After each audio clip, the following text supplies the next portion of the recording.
kartą viename iš Lietuvos miestų man teko matyti humoro klubo programą. Programa atrodytų visiškai netikėtoje aplinkoje, kur jauni žmonės ir talentingi kalba apie futbolą, turėdami savo nuomonę ir savo žvilgsnį visą tai. Taip, kad šiandieną kelios minutės prieš finalą pabandykime žvilgtelti į tai jų akimis. Ir aš į sceną norėčiau pakviesti humoro klubo vieną iš narių, Mantą Katlerį. Sveikas, Mantai, ir matyt, kad futbolo čempionatą žiūrėjai kaip ir visi ir turi netgi savo mėgamą komandą. Taip, sirgau už Olandiją nuo pat pradžių ir labai džiaugiuosi, kad jie finale šį kartą. Gaila, kad nepavyko Afrikos komandom pasirodyti taip puikiai, bet šį vakarą palaikysiu Olandiją būtent. Taigi, ir tu turi savo nuomonę apie čempionatą, žvilgtels. Taip, aš, kadangi mano žinios nėra tokias plačias kaip kitų futbolo komentatorių, tai aš pabandysiu šitą visą čempionatą pažiūrėti vieną iš futbolo komentatorių akimis, žmogaus, kuris turbūt daugiausiai Lietuva žino apie futbolą. Pakalbėsiu jo lūpomis. Na kągi, sveiki susirinkę čia.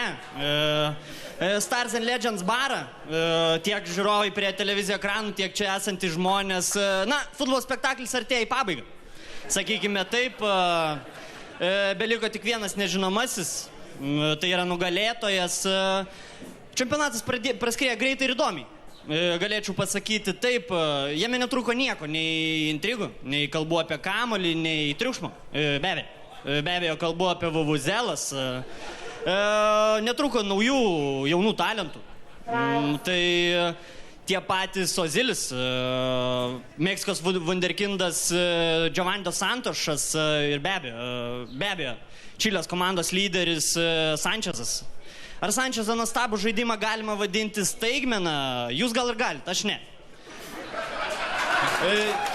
Aš jį stebėjau dar, kaip jam buvo 11 metų, kai jis žaidė Čilės 16 lygoje.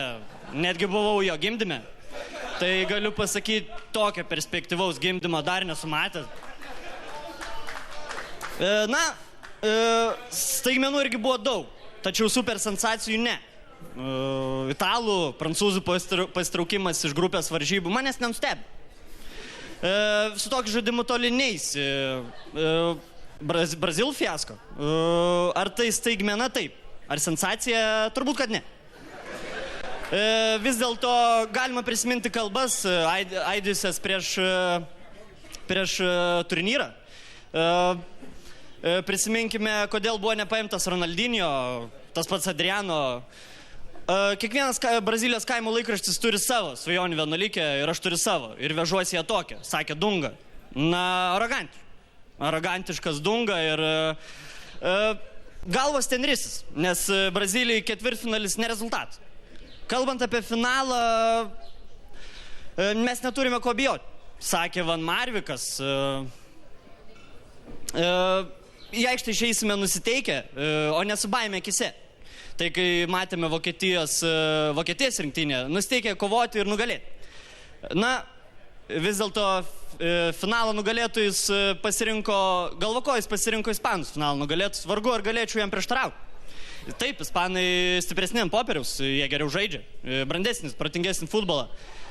Tačiau finalas yra finalas. Ir čia gali būti visko.